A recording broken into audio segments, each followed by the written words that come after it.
ถิตในใจลูกไทยทั่วลาขอจงเสด็จสู่สวรรคาลัยด้วยเกียรติศรี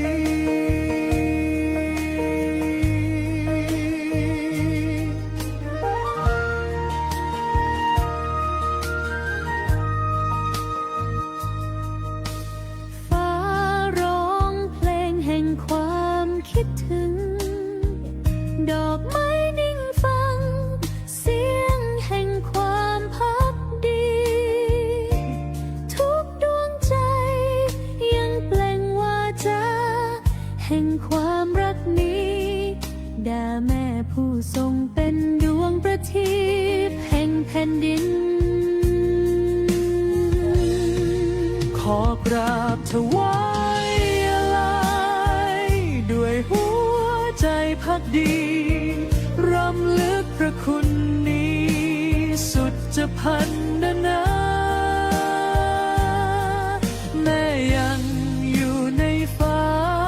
และใจทุกดวง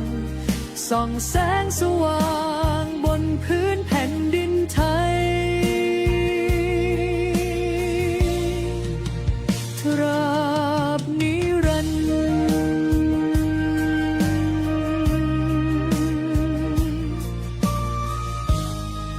แม่ของแผ่นดินจะอยู่ในใจเราตลอดไป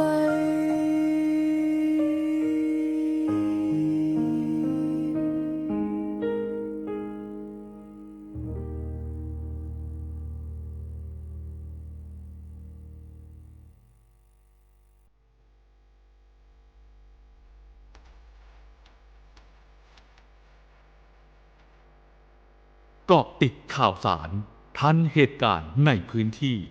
ด้วยข้อมูลที่เป็นกลางกับทีมข่าว สวท เชียงใหม่ ติดตามได้ในมองเชียงใหม่ ทางสถานีวิทยุกระจายเสียงแห่งประเทศไทย จังหวัดเชียงใหม่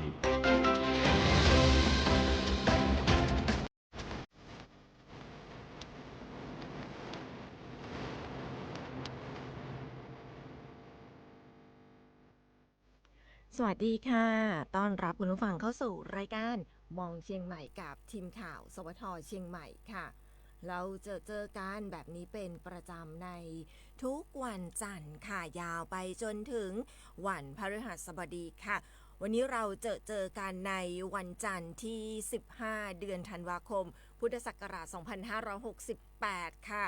ครึ่งเดือนพอดิบพอดีเลยค่ะคุณผู้ฟังเราเจอกันแบบนี้หลังเคารพธงชาติค่ะทักทายคุณผู้ฟังที่ติดตามพวกเราผ่านทางคลื่น FM 93.25 MHz แห่งนี้และ FM 98 MHz ของสวท เชียงใหม่กรมประชาสัมพันธ์ค่ะตลอดจนคุณผู้ฟังที่ติดตามพวกเราผ่านทางแฟนเพจ Facebook สวท เชียงใหม่ PRD กันด้วยนะคะทักทายคุณผู้ฟังในทุกช่องทางกันเลยค่ะเจอกันได้ในช่วงเวลาแบบนี้วันนี้มาพร้อมกับอากาศที่อึมครึมค่ะคุณผู้ฟังคะวันนี้ก็ต้องบอกอึมครึมมากๆเลยมาตั้งแต่เมื่อวานนี้แล้วนะคะก็อากาศอาจจะไม่เย็นสักเท่าไหร่ไม่หนาวอย่างที่เราคิดกันแต่ว่ามาพร้อมกับความอึมครึมนี้แน่นอนเลยที่ไหนฝนตกซีดซอสหรือว่าซีหรือว่าเป็นจะได้พ่องเล่าสู่กันฟังพ่องเนื้อเจ้าสำหรับเจ้าวันจันทร์ยิ้มต้อนรับการทำงานในสัปดาห์กลางเดือนค่ะดิฉันพิมลกันเดชาชัยค่ะ ผมคมสันคำวงครับคุณวันนี้ฉันมาแบบว่ามันอึมครึมขนาดนะคุณ แต่สายเหนือมีแดดนะสายเหนือมีแดดแต่ว่าพอข้ามมาโซนในเมืองรู้สึกเหมือนจะว่าหมอกก็ไม่เชิงจะว่าควันก็ไม่เชิงคือตอนนี้ก็รู้ว่าจะได้ว่ามันเป็นหมอกมันเป็นหมอกว่ามันเป็นฝนก็ว่ามันจะเป็นจะได้เห็นว่าอากาศแปรปรวนเลยวันนี้อากาศนะก็ระมัดระวังกันด้วยนะคุณผู้ฟังเรื่องของอากาศในระยะนี้ดิฉันว่าขอใช้คำว่าจะเกิ่มอีกได้ไหมคุณวันนี้แล้วสรุปวันเสาร์ที่นี่ฝนตกไหมครับนิดแม่คุณนิดเหรอ ซิกซอดดิฉันก็เริ่มสับสนในชื่อตัวเอง แต่ที่ฉันอยู่ที่นี่เนี่ยไม่ตกนะครับแต่ดิฉันมีความรู้สึกว่าเหมือนรถอะค่ะคุณจะมีแบบเหมือนแบบละอองน้ำอาจจะแบบคือดิฉันไม่แน่ใจว่าเป็นหมอกที่มันตกที่หมอกค่อนข้างจะหนาหรือว่าเป็นเรื่องของฝนดิฉันไม่ค่อยแน่ใจสักเท่าไหร่ หลับแล้วก็คืองงกับชีวิตตัวเองไปนะคะน็อกไปเลยทีเดียวด้วยอากาศที่เปลี่ยนแปลงในช่วงนี้ ก็มาดูเรื่องของพยากรณ์อากาศกันก่อนคุณไม่รู้ที่ไหนเป็นอย่างไรบ้างคุณผู้ฟังช่วยเราจัดรายการกันสักหน่อยนึงดิฉันอยากรู้ว่าตอนนี้เนี่ยที่เมื่อวานนี้เนี่ยดิฉันเห็นสีเขียวหลายพื้นที่เลยนะคุณในพื้นที่บ้านเราสำหรับเรื่องของการคาดหมายเรื่องของปริมาณฝนสะสมในบ้านเราเมื่อวานนี้เนี่ยเยอะเลยทีเดียวเป็นแบบลักษณะของฝนเล็กน้อยก็เลยอยากรู้ว่ามีที่ไหนฝนตกอย่างไรกันบ้างนะคะเล่าสู่กันฟังนะคุณผู้ฟังว่าที่ไหนเป็นอย่างไรอากาศเป็นอย่างไรบ้างแต่ว่าที่นี่อย่างที่บอกกันอากาศครึ้มๆแต่ดิฉันมีความรู้สึกว่าดิฉันเริ่มร้อนนะคะไม่รู้ว่าในส่วนของอากาศเนี่ยนะคะเป็นอย่างไร แต่ฝั่งนี้แอร์23 องศานะเย็น คุณ ค่อน ที่ ข้าง นี่ ที่จะเย็นเลย ที่นี่ก็23นะแต่ ครับ ดิฉันแบบว่ามีความรู้สึกเหมือนแบบว่าอ่ะไม่เป็นไรค่ะข้างนอกเป็นอย่างไรเล่าสู่กันฟังนะหน้าหนาววันนี้เป็นอะไรเนี่ยไม่ค่อยจะทำการทำงานเลย หน้าหนาวแบบนี้เขาก็ต้องไปอะไรนะ พักผ่อนงี้เหรอคุณไม่ได้นะ ไม่ใช่สิเช้าแบบนี้เขาก็ต้องมีการอะไรเขาแล้วจีข้าวหลามเผาข้าวหลามไงเช้าแบบนี้ต้องมีแล้วนะฮะ ตอนนี้มันจะจีไหวกันนี่ มาดูสภาวะอากาศกันก่อนดีกว่าค่ะเป็นการพยากรณ์อากาศในช่วง 24 ชั่วโมงนี้นะคะคุณผู้ฟังสภาวะอากาศทั่วไปค่ะภาคเหนือของเรามีอากาศเย็นโดยมีฝนเล็กน้อยบางแห่งอุณหภูมิเนี่ยจะลดลง 1-2 องศาเซลเซียสนะคะเนื่องจากบริเวณความกดอากาศสูงหรือมวลอากาศเย็นจากประเทศจีนได้แผ่ลงมาปกคลุมประเทศไทยตอนบนและทะเลจีนใต้แล้วค่ะขอให้ประชาชนดูแลรักษาสุขภาพเนื่องจากสภาพอากาศที่หนาวเย็นลงนะส่วนพี่น้องเกษตรกรค่ะควรเตรียมการป้องกันแล้วก็ระวังความเสียหายที่จะเกิดต่อผลผลิตทางการเกษตรไว้ด้วยอ่ะนะอาจจะมีลดลงก็ได้คุณในสัปดาห์นี้ กลางเดือนแล้วดิฉันก็ลุ้นให้แบบยังคงมีหน้าหนาวแบบหนาวอยู่นะคุณผู้ฟังสำหรับจังหวัดเชียงใหม่บ้านเราค่ะอากาศเย็นในตอนเช้าแล้วเขาก็บอกว่ามีฝนเล็กน้อยบางแห่งด้วยนะวันนี้นะแล้วก็อุณหภูมิเนี่ยจะลดลง 1-2 องศาเซลเซียสค่ะอุณหภูมิต่ำสุดบ้านเราวันนี้เนี่ย18 องศาเซลเซียสสูงสุดเนี่ย29 องศาเซลเซียสค่ะสำหรับยอดดอยอากาศหนาวถึงหนาวจัดอุณหภูมิต่ำสุดก็เป็นตั้งแต่เลขตัวเดียวไปถึงเลข2ตัวแบบต้นๆก็คือ6-12 องศาเซลเซียสค่ะไม่ได้เห็นกราฟิกสีนี้ หลายสัปดาห์แล้วนะคะกราฟิกที่มีสีเขียวนะคะลอดช่องมาเลยล่ะวันนี้การคาดหมายปริมาณฝนสะสมในพื้นที่บ้านเราวันนี้ค่ะไม่มีฝนแล้วก็มีฝนเล็กน้อยนะคะมีฝนเล็กน้อยเนี่ย2โซนด้วยกันค่ะโซนใต้ก็แม่แจ่มแล้วก็กัลยาณิวัฒนาโซนเหนือก็ฝางชัยปราการเชียงดาวพร้าวแล้วก็อำเภอโซนกลางที่ดอยสะเก็ดค่ะกุ้มกับลุมแน่นอนดอยสะเก็ดนะคะวันนี้ฝนเล็กน้อยค่ะส่วนที่เหลือนะคะอมก๋อยดอยเต่าฮอดจอมทองแม่วางสำเมิงดอยหล่อสันป่าตองสันกำแพงสารพีหางดงอำเภอเมืองเชียงใหม่สันทรายแม่ริมแม่อ่อนแม่แตงเวียงแหงและแม่อายไม่มีฝนค่ะ ครับ ค่ะ ก็ตลอดทั้งสัปดาห์นะครับก็มีฝนจริงๆวันนี้เมื่อวานนี้ใช่ไหมที่บอกว่ามีฝน ใช่ ร้อยละ ใช่ 10 เมื่อวาน ของพื้นที่นะครับตลอดทั้งสัปดาห์นะครับอุณหภูมิโดยเฉลี่ยนะอยู่ที่ประมาณสัก18 องศาเซลเซียสนะครับซึ่งจะไปอุณหภูมิจะเป็นลดลงเนี่ยในวันศุกร์หรือวันเสาร์ที่จะถึงนี้นะครับก็ดูแล้วก็น่าจะเย็นนะพี่เอ๋ผมว่าน่าจะเย็นนะเพราะว่าอุณหภูมิเนี่ยสูงสุดถ้าโดยเฉลี่ยแล้วเนี่ยตั้งแต่ช่วงวันนี้เป็นต้นไปเนี่ยอยู่ที่ประมาณสัก28 องศาเซลเซียสนะครับตอนกลางวันถ้าสูงสุดนะภาคพื้นแต่ว่าต่ำสุดก็อยู่ที่ประมาณ17 องศาเซลเซียสนะครับนะก็จริงๆแล้วก็ แต่ไม่มีฝนแล้วนะพี่เอ๋ไม่มีฝนดูแล้วไม่มีฝนละนะฮะ แต่วันนี้นี่อันนี้มันอึมครึมมากเลยนะคุณวันนี้ละเรามาแบบคือดิฉันมาจากด้านนี้ดิฉันว่ามันน่าจะอึมครึมแต่ไม่รู้เหมือนกันเดี๋ยวไอไปดูยอดดอยหน่อยดีกว่าว่า ฟ้าเปิดหรือว่ามีอะไรไหมนะครับแต่ว่าผมว่าอุณหภูมิน่าจะเย็นนะยอดดอยนะครับแต่ละดอยนะครับไปดูที่ทางสายใต้หน่อยแล้วกันแล้วคุณดูยอดดอยดิฉันไปแอบดูบ้างว่า ยอดดอยอื่นเป็นจะได้พ่อนะ นะครับจริงๆอยากดู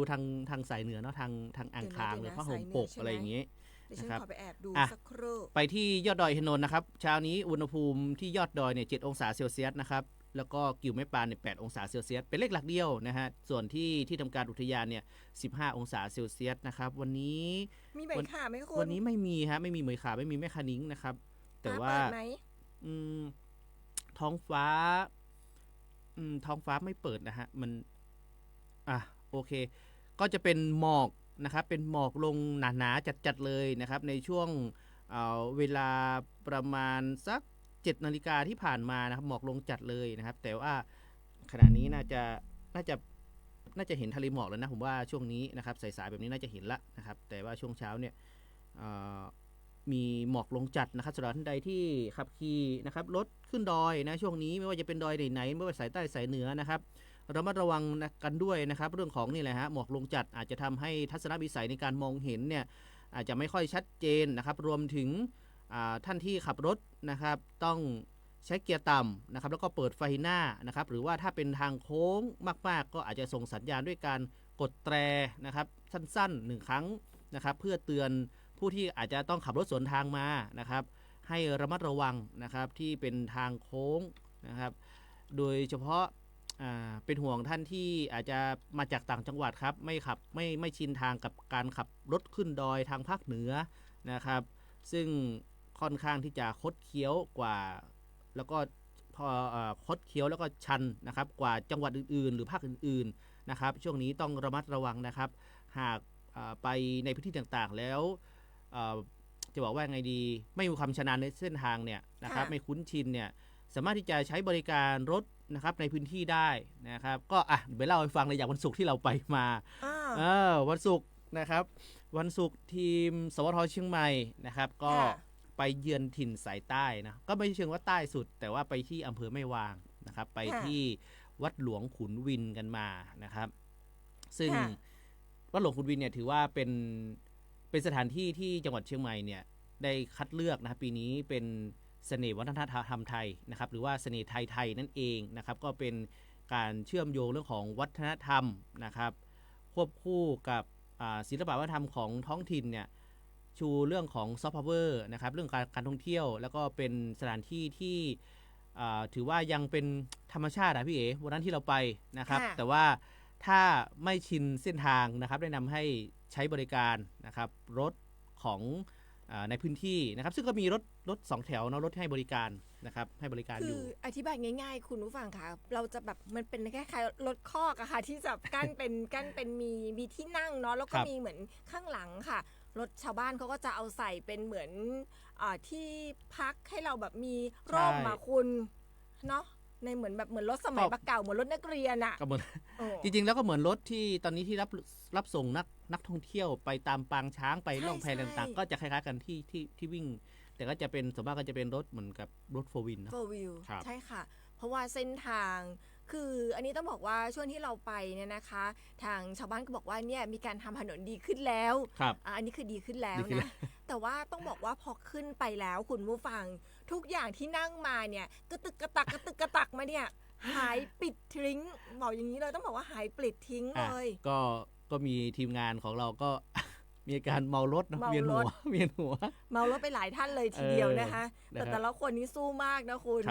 สู้มากก็เดี๋ยวไปติดตามได้เพราะว่าเดี๋ยวเราจะมีผลผลิตหรือว่าชิ้นงานเนี่ยเผยแพร่ทางสวทเชียงใหม่ PRD ทาง Facebook ด้วยค่ะแล้วเดี๋ยวเราจะนำมาเปิดในรายการมองเชียงใหม่เร็วๆนี้แหละใช่อาจจะเป็นช่วงปลายสัปดาห์นี้หรือสัปดาห์หน้านะคะได้เห็นกันแน่นอนสำหรับวัดหลวงขุนวินนะคะที่ได้รับคัดเลือกเป็น Amazing ไทยปี 2568 แบบดูยอดดอยคุณยังคงเป็นอุณหภูมิเมื่อวานนี้14 ธันวาคมก็2 ยอดดอยนะไม่ว่าจะเป็นผ้าห่มปกเมื่อวานนี้ก็เลข2 ตัว10 องศาแล้วก็ที่ดอยหลวงเชียงดาวก็10 องศาเหมือนกันวันนี้พยายามหาของวันนี้เนี่ยแต่ยังไม่ขึ้นมาให้นั่นแสดงว่าสายใต้นี่หนากว่า 1-2 องศาเซลเซียสนะครับอาจจะด้วยความที่ว่าเขาสูงกว่าเพื่อนนะครับถือว่าเป็นภูเขาที่สูงที่สุดในประเทศไทยใช่ก็คือตอนนี้นี่แหละค่ะอินทนนท์หนาวสุดแล้วนะคะทักทายคุณผู้ฟังกันสักนิดนึงค่ะ คุณพงศักดิ์ค่ะทักทายเรามาสวัสดีครับ2คนเสียงดีสวัสดียามเช้าวันจันทร์ค่ะคุณสิรินันท์ทักทายเรามาสวัสดีดีเจสาวสวยหนุ่มหล่อเสียงเพราะค่ะขอบคุณนะคะแม่ทาเช้านี้อากาศหนาวเย็นค่ะนะคะก็ที่แม่ทาก็ยังเย็นอยู่นะคะคุณพงศักดิ์ส่งสติกเกอร์รูปหัวใจมาเป็นกำลังใจให้เราคุณสิรินันท์ส่งสติกเกอร์รูปดอกไม้นะคะมาให้เราค่ะคุณสิริพรทักทายเรามาบอก Good Morning นะคะกำลังจิบกาแฟอุ่นๆนี่นะคะคุณสิริพรส่งสติกเกอร์รูปหัวใจมาเป็นกำลังใจให้เราด้วยน้องต้นน้ำปรมินทร์ค่ะส่งหัวใจมาให้รัวๆเลยสำหรับเช้านี้ คุณณภศรทักทายเรามาสวัสดีเจ้าสวัสดีเจ้าคุณจันยาค่ะทักทายเรามาบอกสวัสดีเจ้ากำเมืองวันละกำแต่เจ้า วันนี้มาจะเริ่มจะเกิมมาก่อนเลยเรื่องของอากาศนะคะแล้วก็คุณจันยาค่ะแปลว่าไออย่างเจ้า เมื่อกี้เราคุยเรื่อง อากา ซิ ศ ดซอส มีซิซอส ซิ มี ซอส ซีแล้วดิฉันบอกว่าจะเริ่มจะเกิมคุณ อากาศแบบยังไงดีคะแบบว่าจะหนาวแบบก็ไม่หนาว จะหนาว นะ ก็จะหนาวก็ไม่เชิง จะหนาวก็ไม่หนาว อาจ จะ จะ ร้อน เหมือน ก็ไม่เชิงม แล้วก็ดูเหมือนฝนจะตก นะ อธิบายไม่ถูกกันเลยทีเดียว คุณต้นน้ำน้องต้นน้ำส่งสติกเกอร์รูปหัวใจมาเป็นกำลังใจให้เราด้วยค่ะ คุณพัชราพรนะคะทักทายเรา2คนมาทักทายพี่เอพี่คมสันนะเจ้าทักทายสวัสดียามเช้าค่ะ คุณป้าพันนีค่ะ มาแล้วบอกว่าคุณต้องช่วยดิฉันแล้วล่ะ บอกว่าซิดซอสวันเสาร์น่าจะเป็นเรื่องของฝนนะคะ ครับ ตอนแรงคุณสลึมเหรอ สลุม สลึม น่าจะเป็นสลุมสลิมอ่า อาบน้ำเกาะสะใดอยู่เจ้าดิฉันถ้าจะให้ดิฉันแปลนะก็น่าจะแบบจะหนาวก็แบบจะหนาวก็ไม่หนาวจัดคุณแต่แบบเวลาจะอาบน้ำก็แบบ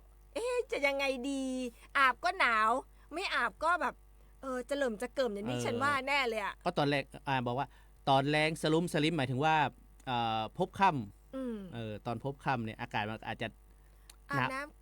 น่าจะ พออาบ หนาว น้ำได้อยู่อะไรประมาณนี้ ไม่หนาวมาก ครับ กลางวันบดมืดกลางวัน ดอย ก็ สะเก็ตมันคืดไม่หนอคุณ มันคืด ฝนไม่หนอ มันคืดฝนบาได้กุ้มกับลุมเนอร์ นั่งพิมพ์เจ้าวัดดีวันจันทร์สดใสเจ้า ฟังอยู่นะครับบาได้กุ้มกับลุมมาได้เพราะว่ามันจะบอกว่างี้มันบะนาวแต้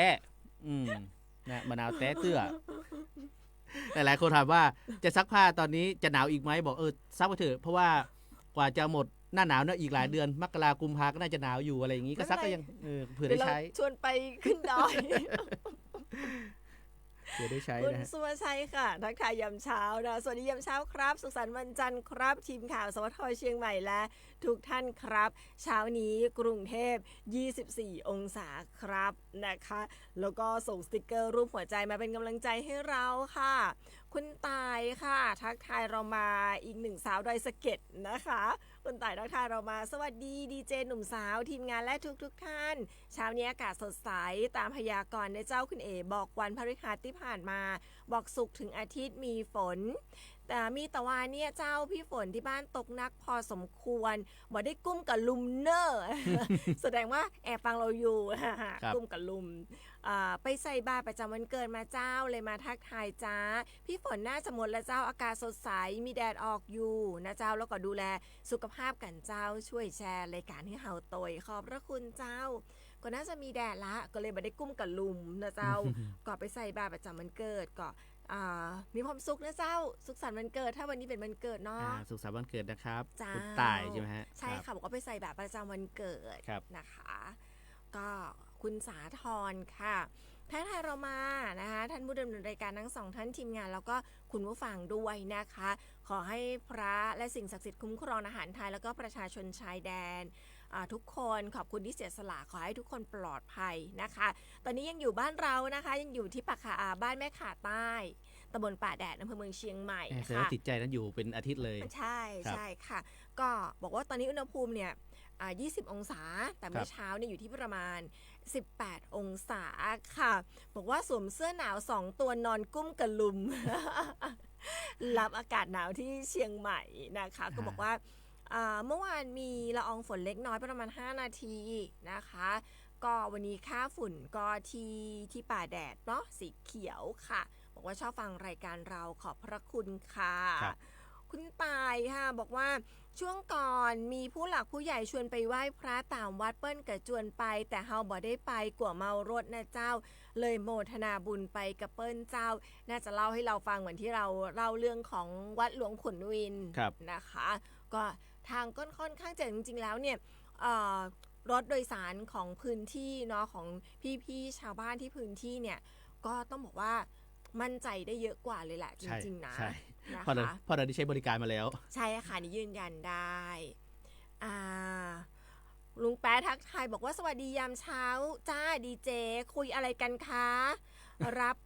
คุยกันอะไรกันครับนะคะกำลังตื่น โอ้ อย่า โห สบายจังเลย แล้วลุงแป๊ะส่งสติกเกอร์รูปหัวใจเป็นกำลังใจให้เราด้วยนะคะ ครับ คุณสุคนนะคะบอกว่าสวัสดีเจ้านะคะ มาแล้วมาแปลให้เราแล้วนะคุณบอกว่าที่เราแปลนะ มันน่าจะใจแล้วคุณบาดใจนะ มานี่แหละคุณบาดใจอีเนาะอาบน้ำได้อยู่มีบาดต้องน้ำอุ่นนี่ไงบอกว่าสรุปซิคือพบค่ำเนี่ยน้ำอาบได้อยู่ อืม พออาบได้ไม่ต้องมี มันยังมะนาวเตออี ใช่ เนาะอ๋อคุณตายบอกว่าเจ้าขอบคุณเจ้ายังมาถึงเจ้าแต่ใส่ประจำวันเจ้าอันก็ต้องสาธุนะเจ้าอนุโมทนาบุญ คุณสวัชชัยบอกว่าช่วยแชร์รายการให้แล้วครับขอบพระคุณค่ะ ครับ คุณป้าพันนีบอกต่อแรงๆอาบน้ำเย็น เปิดก๊อกน้ำอาบคือไม่ได้อาบน้ำอุ่นอีหนอ ครับ ยังอาบได้อยู่คุณโสพลค่ะส่งสติกเกอร์รูปหัวใจมานะคะเจ้า แล้วก็คุณตายบอกเจ้าวัดหลวงขุนวินนะเจ้าน่าจะเป็นสัปดาห์เดียวกับที่เราไปกันนะคะ คุณโสพลทักทายสวัสดีครับทีมข่าวมองเชียงใหม่ทุกท่าน สวัสดียามเช้าวันจันทร์ค่ะ เริ่มต้นสัปดาห์นี้ด้วยความสดใสกันก็แล้วกันนะคะ ติดตามข่าวสารกับเราไปในทุกๆวันค่ะมีเรื่องราวข่าวสารมาฝากกันพร้อมกับการขายครัวของพวกเรา2 คน มีครัวให้ขายเยอะเลยฉันชอบฤดูนี้ เพราะว่ามีครัวให้ขายเยอะเลย ครับ แต่ว่าตอนนี้ไปติดตามข่าวสารดีๆจาก PA กันก่อนค่ะ ช่วงสิ่งดีๆจาก PEA สำหรับสิ่งดีๆจาก PEA วันนี้นะครับไหนๆก็พูดเมื่อสักครู่นะท่านผู้ฟังทักมาเรื่องการส่งกำลังใจให้พี่น้องชายแดนนะครับไม่ว่าจะเป็นเจ้าหน้าที่เองนะครับแล้วก็ประชาชนนะครับที่อยู่ในพื้นที่นะครับทางด้านการไฟฟ้าส่วนภูมิภาคหรือ PEA นะครับมีการสนับสนุนเครื่องกำเนิดไฟฟ้านะครับจำนวน84เครื่องให้กับกองทัพภาคที่2นะครับเครื่องกำเนิดไฟฟ้าก็คือเครื่องปั่นไฟนะครับที่เรารู้จักกันนั่นเองนะครับซึ่งทางด้านการไฟฟ้าส่วนภูมิภาคเขต2ภาคตะวันออกเฉียงเหนือนะครับจังหวัดอุบลราชธานีแล้วก็การไฟฟ้าในสังกัดได้สนับสนุนเครื่องกำเนิดไฟฟ้าขนาด 5kW นะครับจำนวน84เครื่องนะครับก็คือ5กิโลวัตต์นั่นเองนะครับเพื่อส่งมอบให้กับกองทัพภาคที่2นำไปใช้ในการปฏิบัติภารกิจเสริมความมั่นคงด้านระบบไฟฟ้าในพื้นที่จังหวัดศรีสะเกษแล้วก็จังหวัดอุบลราชธานีนะครับอันนี้ก็เป็นการสนับสนุนนะครับเรื่องของเครื่องกำเนิดไฟฟ้าให้กับพี่ๆนะครับอยู่ที่พื้นที่ชายแดนในที่ทหารที่ชายแดนนะครับสำหรับท่านใดนะครับที่พบเห็นนะครับเรื่องของอุปกรณ์ไฟฟ้าชำรุดนะครับไม่ว่าจะเป็นสายไฟเสาไฟนะครับหรือหม้อแปลงหรือมิเตอร์นะครับของการไฟฟ้าส่วนภูมิภาคสามารถที่จะแจ้งนะครับให้เจ้าหน้าที่เข้าตรวจสอบนะครับแล้วก็ดำเนินการแก้ไขได้นะครับที่เบอร์1129 PEA Contact Center ได้ตลอด24ชั่วโมงครับอันนี้เป็นข่าวสารดีๆจาก PEA วันนี้ที่นำมาฝากกันครับคุณดิฉันขออนุญาตเตือนสักเรื่องหนึ่งได้ไหมดิฉันเพิ่งนึกได้เผอิญเมื่อวานนี้เจอกับตัวเองคือตอนนี้คุณมิจฉาชีพเริ่มไปแฮกเขาเรียกคะแอป Line Official ค่ะ Line ที่เป็นออฟฟิศอย่างเช่นของบริษัทอย่างที่ดิฉันเจอเนี่ยดิฉันเจอเป็นบริษัทที่จำหน่ายชุดชั้นในขออนุญาตแล้วกันนะคุณเหมือน ครับ แบบไปแท็กเลยคุณเหมือนแบบไปแฮ็กมาแล้วก็มีการถ้าที่ฉันเจอเนี่ยก็คือมีการโฆษณาเรื่องของเว็บไซต์พนัน แล้วก็มีหลายที่นะคะคือหลายๆ บริษัทโดยเฉพาะบริษัทน้ำดื่มก็โดนเหมือนกัน เพราะฉะนั้นระมัดระวังกันด้วยนะคุณผู้ฟังคือถ้าเป็นตอนนี้ถ้ามาเป็นลักษณะแบบนี้แล้วก็มีลิงก์แนบมาเนี่ยอย่ากดค่ะ อันนี้เตือนเพราะว่าตอนนี้เนี่ยกำลังระบาดเลยเมื่อวานนี้ดิฉันเจอไปหลายแพลตฟอร์มคือหลาย Official เลยค่ะทั้งเรื่องของน้ำดื่มทั้งเรื่องของชุดชั้นในอะไรต่างๆนะคะเรามาระวังกันด้วยตอนนี้เนี่ยมิจฉาชีพก็ทำงานแบบหนักมากคุณดูเหมือนเขาจะรุกค่อนข้างจะเยอะเลยทีเดียวเพราะฉะนั้นเนี่ยเรามาระวังกันสักนิดนึงนะคะอย่างที่บอกค่ะตั้งสติก่อนทำอะไรตั้งสติก่อนโอนนะคะรีบโอนจนยิ้มเราจะบอกตั้งสติก่อนสตาร์ทแต่ตอนนี้ต้องบอกตั้งสติก่อนที่จะกดลิงก์ก่อนที่จะให้ข้อมูลส่วนตัวและที่สำคัญรหัส3ตัวด้านหลังบัตรประชาชนอย่าให้ใครโดยเด็ดขาดนะคะใช่ครับนะอันนี้ก็เตือนด้วยความหวังดีเพราะว่าเมื่อวานเนี่ยเสาร์อาทิตย์ที่ผ่านมาเนี่ยเพื่อนดิฉันเองตัวดิฉันเองเนี่ยก็เจอในหล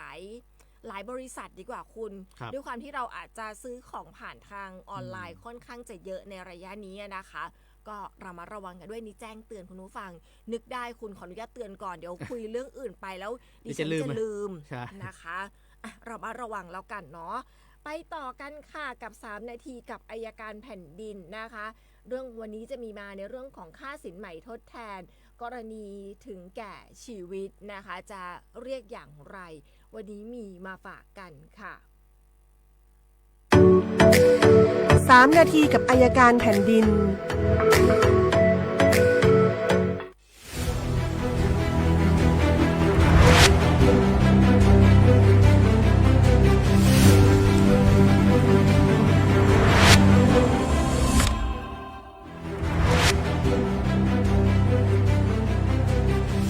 ก็วันนี้จะมาพูดเกี่ยวกับค่าสินไหมทดแทนเพื่อการละเมิดแต่ว่าเราต้องรู้ก่อนว่าละเมิดเนี่ยคืออะไรนะคะตามประมวลกฎหมายแพ่งและพาณิชย์มาตรา 420 เนี่ยบัญญัติไว้ว่าผู้ใดจงใจหรือประมาทเลินเล่อทำต่อบุคคลอื่นโดยผิดกฎหมายทำให้เขาเสียหายแก่ชีวิตร่างกายอนามัยชื่อเสียงทรัพย์สินหรือสิทธิอย่างหนึ่งอย่างใดเนี่ยกฎหมายบัญญัติว่าผู้นั้นทำละเมิดจำต้องใช้ค่าสินไหมทดแทนแต่ทีเนี้ยค่ะคนทั่วไปเนี่ยอาจจะไม่ได้เข้าใจว่าแล้วค่าสินไหมทดแทนเนี่ยคืออะไรนะคะค่าสินไหมทดแทนคือเงินที่ผู้เสียหายสามารถเรียกเอาจากผู้ทำละเมิดได้นะคะถ้าเกิดเขาเกิดความเสียหายแก่ชีวิตนะคะอย่างที่2คือความเสียหายแก่ร่างกายอนามัยความเสียหายแก่ทรัพย์สินหรือความเสียหายแก่ชื่อเสียงหรือสิทธิอย่างหนึ่งอย่างใดเนี่ยผู้เสียหายสามารถเรียกจากผู้ทำละเมิดได้ทั้งสิ้นนะคะสำหรับค่าสินไหมทดแทนเกี่ยวกับชีวิตเนี่ยสิ่งที่เขาจะเรียกได้เนี่ยมีหลายค่ามากๆนะคะถ้าเกิดกรณีเขาถึงแก่ความตายแสดงว่าเขาเสียหายแก่ชีวิตแล้วนะคะความเสียหายที่เกิดขึ้นเนี่ยเขาสามารถ1เรียกค่าปลงศพได้นะคะ2ค่าใช้จ่ายอันจำเป็นอย่างอื่นที่เกี่ยวกับการจัดการศพนะคะ3ค่ารักษาพยาบาลก่อนตายหากเขาไม่ได้ถึงแก่ความตายทันทีนะคะอาจจะถึงแก่ความตายในภายหลังมีการรักษาพยาบาลกันก่อนแล้วก็ค่าขาดรายอุปการะเลี้ยงดูนะคะอย่างที่5มีค่าขาดแรงงานถ้าเกิดว่าเขามีการทำงานให้กับใครสักคนหนึ่งและสุดท้ายคือค่าขาด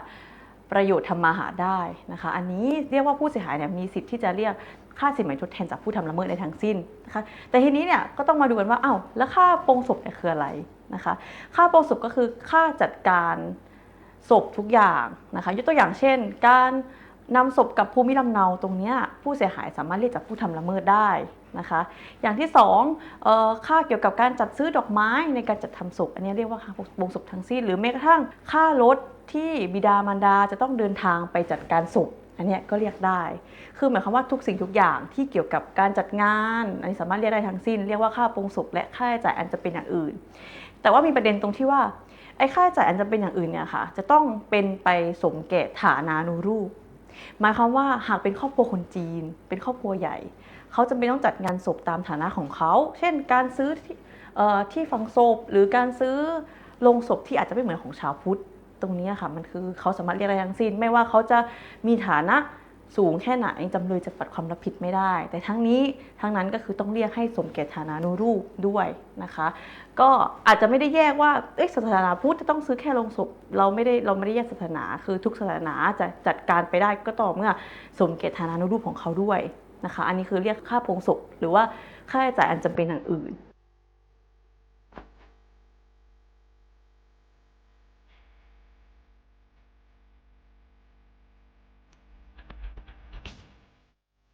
นี่ก็เป็นเรื่องใกล้ตัวอีกหนึ่งเรื่องนะคะ ครับ 3 นาทีกับอัยการแผ่นดินค่ะคุณผู้ฟังก็อย่างที่ดิฉันกับคุณคมสันจะบอกตลอดเวลาว่าบางครั้งเนี่ยเราอาจจะรู้สึกว่าถึงทางตันในเรื่องของกฎหมายในหลาย ๆ เรื่องนะคะ อาจจะรู้สึกว่าเราไม่มีคู่คิดไม่รู้จะเริ่มต้นอย่างไร เมื่อเราเจอปัญหาใกล้ ๆ ตัว ไม่ว่าจะเป็นเรื่องเนี้ยค่ะทรัพย์สินเรื่องต่างๆ ที่อาจจะเกิดขึ้นได้เรื่องของมรดกเนาะคุณ ครับ หลายอย่างเลยทีเดียวที่ใกล้ตัวบางทีเรามองข้ามอยากจะบอกว่าอัยการค่ะสามารถให้คำปรึกษากับเราได้ในกฎหมายใกล้ตัวนะคะ ก็ใครไม่สะดวกจะไปที่สำนักงานอัยการก็สามารถโทรสายด่วน1157ได้หรือว่าใครสะดวกมีเอกสารอยากจะไปถามว่าเนี่ยพอเนี่ยอย่างนี้จะต้องทำอย่างไรก็สามารถไปที่สำนักงานอัยการจังหวัดทั่วประเทศได้เลยค่ะเอกสารไปกลางเลยว่าเนี่ยดิฉันเนี่ยเกิดเหตุการณ์แบบนี้เราจะแก้ไขสถานการณ์ได้อย่างไรดิฉันว่าบางเรื่องเราอาจจะไม่รู้จะไปเริ่มต้นที่ไหนดิฉันว่า ใช่ อัยการจังหวัดนี่แหละนะคะสามารถให้คำปรึกษา บางทีมันก็มืดไปด้านนะ กับ พี่เอ ใช่ บางทีคิดยังไงคิดอะไรก็ไม่ออกเพราะว่าบางทีมันจะเป็นเรื่องที่เขาเรียกว่าที่เราไม่คาดคิดมาก่อนว่ามันจะเกิดขึ้นกับตัวเราอะไรอย่างเงี้ย ใช่ อืม นะก็สามารถปรึกษาได้นะคะ1157หรือว่าที่สำนักงานอัยการจังหวัดทั่วประเทศ ตลอดจนสำนักงานอัยการอำเภออีกกว่า30แห่งนะคะใกล้ที่ไหนไปที่นั่นสะดวก1157ก็1157แล้วกันนะคะอีกหนึ่งเรื่องค่ะคุณขออนุญาตเชิญชวนสตรีนะคะกลุ่มเสี่ยงนะคะก็แล้วก็ด้อยโอกาสจังหวัดเชียงใหม่เราจัดโครงการคัดกรองมะเร็งเต้านมโดยเครื่องเอ็กซเรย์เต้านมเคลื่อนที่ในสตรีกลุ่มเสี่ยงและก็ด้อยโอกาสนะคะซึ่งจริงแล้วเนี่ยจัดไปตั้งแต่สัปดาห์ที่แล้วแต่ว่าจัดในหลายพื้นที่ค่ะคุณซึ่งสัปดาห์ที่แล้วในช่วงของวันที่11-12ก็คือวันพฤหัสและวันศุกร์เนี่ยจัดในพื้นที่ของตำบลสันทรายหลวงอำเภอสันทรายนะคะก็ใครใกล้สันทรายก็สามารถไปตรวจกันได้เมื่อสัปดาห์ที่ผ่านมาแต่ว่าใครไม่ทันคุณยังมีอีกหลายที่นะคะวันนี้นะคะ15จนถึง19ก็คือทั้งสัปดาห์นี้เลยคุณผู้ฟังคะที่เทศบาลตำบลชัยปราการอำเภอชัยปราการสายเหนือค่ะฝังชัยปราการแม่อายเชียงดาวไปได้นะอุยงแหงไปได้นะคะแล้วก็22ถึง26ก็สัปดาห์ถัดไปทั้งสัปดาห์เหมือนกันค่ะจัดที่โรงเรียนพร้าววิทยาคมอำเภอพร้าวนะคะคุณทางนี้ก็จะเป็นทางด้านของพร้าวเนาะแล้วก็ทางด้านดอยสะเก็ดก็น่าจะได้อยู่นะทางเนี้ยแม่แตงก็ตรงถ้าเดินทางใกล้เนาะมีบริการแบบนี้ผมว่าไปได้นะแม่แตงได้อยู่นะคุณแม่แตงเชียงดาวนะคะก็ถือว่าไม่ไกลนะเดินทางไม่ไกลนะคะไปได้ที่อำเภอพร้าวที่โรงเรียนพร้าววิทยาคมทั้งสัปดาห์เลยค่ะ22-26ธันวาคมนะคะแล้วก็หยุดเค้าดาวกันก่อนนะคะไปเริ่มต้นอีกครั้งในปีหน้าค่ะ7-9 มกราคม7-8-9 3 วันค่ะที่มหาวิทยาลัยนอร์ทเชียงใหม่ก็เมืองเชียงใหม่นะคะหางดงเนาะได้อยู่สันป่าตองได้อยู่นะคะแล้วก็ปิดท้ายที่12-16 มกราคม 2569 ค่ะที่หอประชุมเทศบาลตำบลท่าข้ามอำเภอฮอดอันนี้ก็โซนทางฮอดเนาะทางจอมทองทางอมก๋อยทางดอยเต่าอะไรอย่างนี้ได้อยู่นะคะใครใกล้ที่ไหนสะดวกที่ไหนไปที่นั่นค่ะอย่างที่เราทราบกันมะเร็งเต้านมเจอเร็วรักษาเร็วรู้เร็วหายได้ค่ะจริงๆก็ถือว่าเป็นมะเร็งทุกชนิดนะพี่เอถ้าสมมติว่าเราตรวจ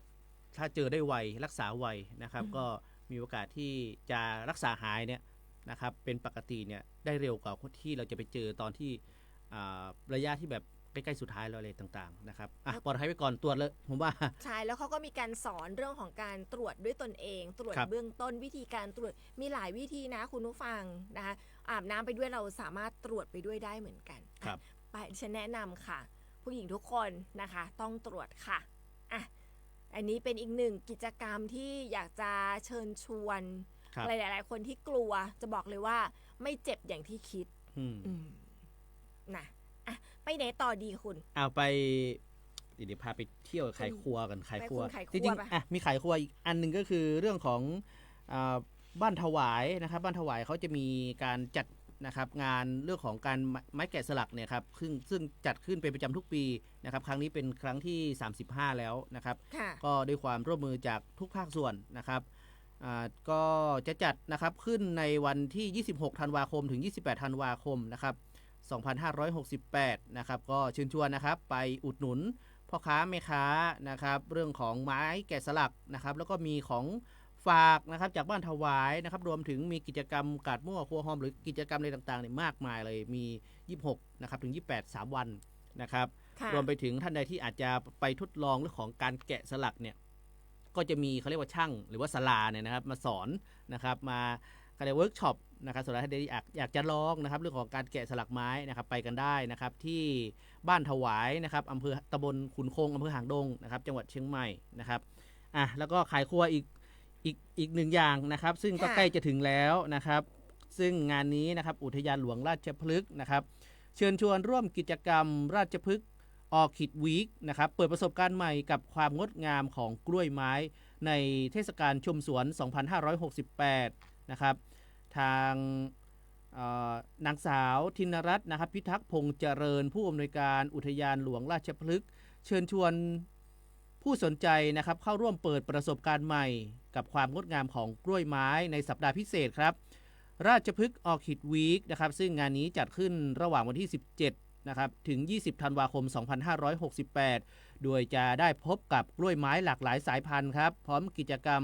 ด้านความรู้งานสร้างสรรค์และกิจกรรมเชิงอนุรักษ์ตลอดทั้งสัปดาห์นะครับไม่ว่าจะเป็นนิทรรศการเส้นทางการเรียนรู้กล้วยไม้ออกเดินทางไปกับเรื่องราวของกล้วยไม้นะครับผ่านการจัดแสดงองค์ความรู้โดยอุทยานหลวงราชพฤกษ์ร่วมกับมหาวิทยาลัยแม่โจ้นะครับจัดกิจกรรมการขยายพันธุ์แล้วก็การดูแลรักษากล้วยไม้เรียนรู้วิธีการขยายพันธุ์แบบธรรมชาติเทคนิคการดูแลและเคล็ดลับที่นำไปใช้ได้จริงกิจกรรม walking tour นะครับเดินชมสวนกับผู้ดูแลสวนเปิดมุมมองใหม่ในการชมสวนพร้อมรับฟังเรื่องราวพันไม้จากผู้เชี่ยวชาญผ่านเส้นทางสวนกล้วยไม้เรือนไม้ดอกและถ้ำกล้วยไม้นะครับอย่าลืมนะครับนอกจากนี้วันศุกร์นะครับซึ่งงานเนี่ยจัดขึ้น 17-20 ก็จริงนะครับแต่ว่าวันศุกร์ที่ 19 ธันวาคม 2568 เนี่ยสำหรับท่านใดที่สนใจนะครับมีการเสวนานะครับในช่วงเวลาบ่ายโมงครึ่งถึง4โมงครึ่งนะครับเป็นการเสวนาเรื่องของกล้วยไม้ไทยแล้วก็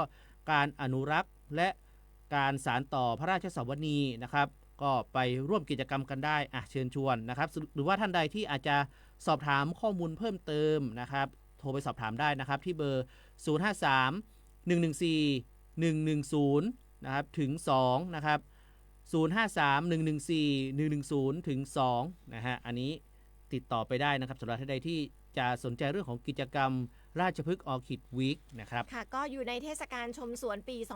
2568 นะ ครับ ไม่ใช่ช่วงนี้ก็ไปเที่ยวได้นะคุณผู้ ไป ฟัง เที่ยวได้ สวยคุณ แต่ ผู้ เข้า ฟัง ไปแล้วพี่เอ ใช่ วันนั้นที่เราเข้าไปล่าสุดก็เมื่อ2-3 วันที่ผ่านมา ใช่ค่ะ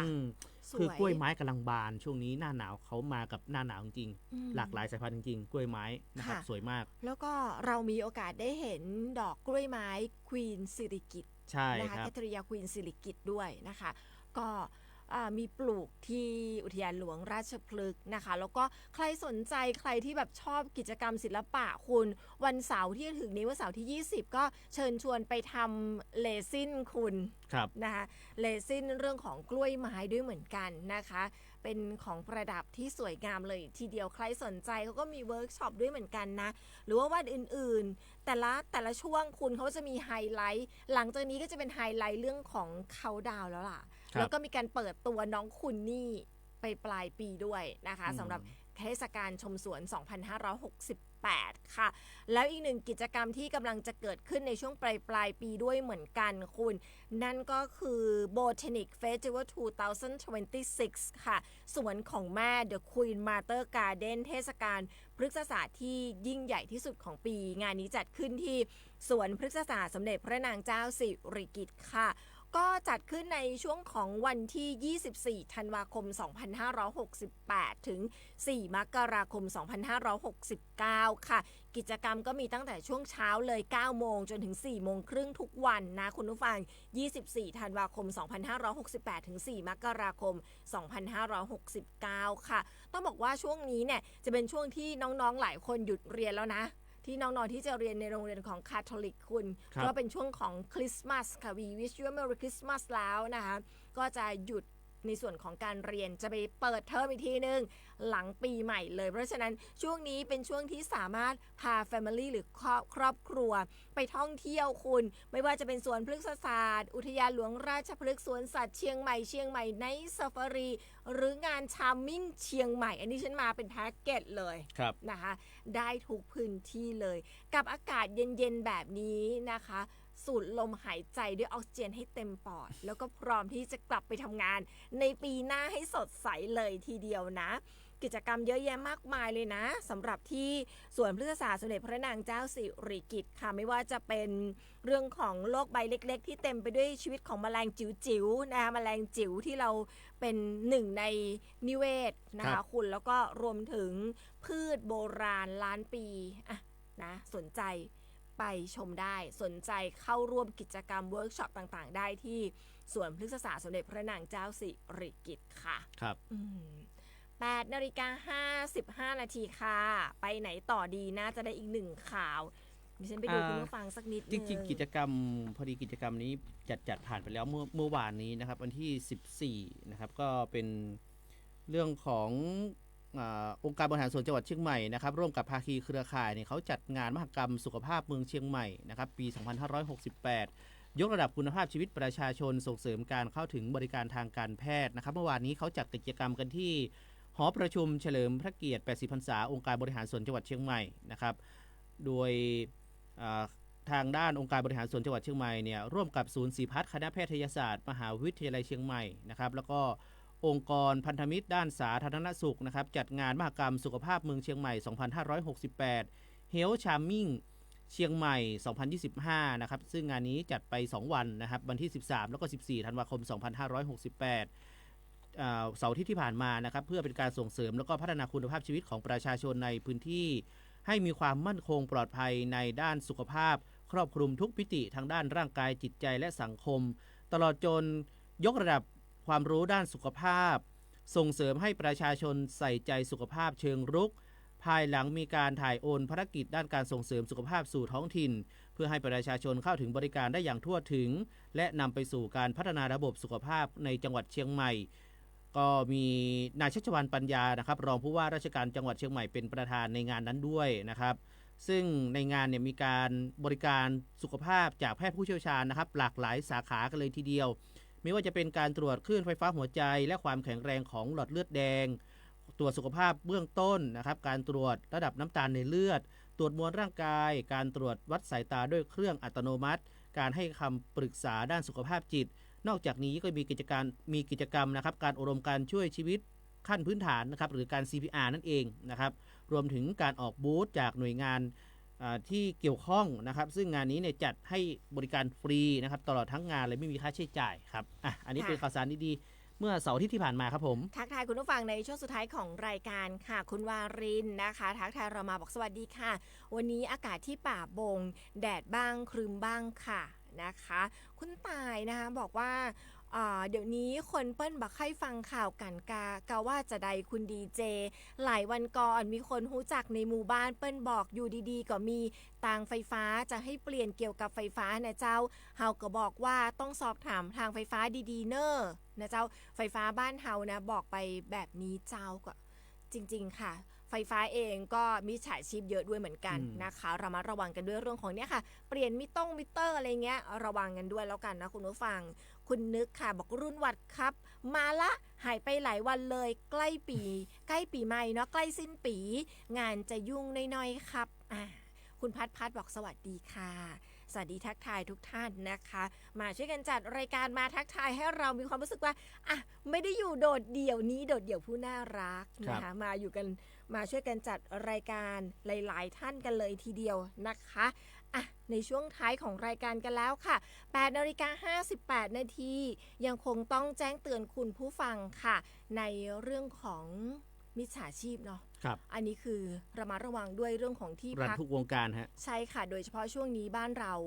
เป็นช่วงของไฮซีซั่นนะคะระมัดระวังกันด้วยแล้วกันเนาะวันนี้เราสองคนไปก่อนค่ะเดี๋ยวพรุ่งนี้กลับมาเจอกันกับมองเชียงใหม่หลังเคารพธงชาติกับเรื่องราวข่าวสารมาให้เราขายครัวเหมือนเดิมนะคะขายครัวเช้าในบรรยากาศที่สดใสวันนี้เราสองคนไปก่อนสวัสดีค่ะสวัสดีครับ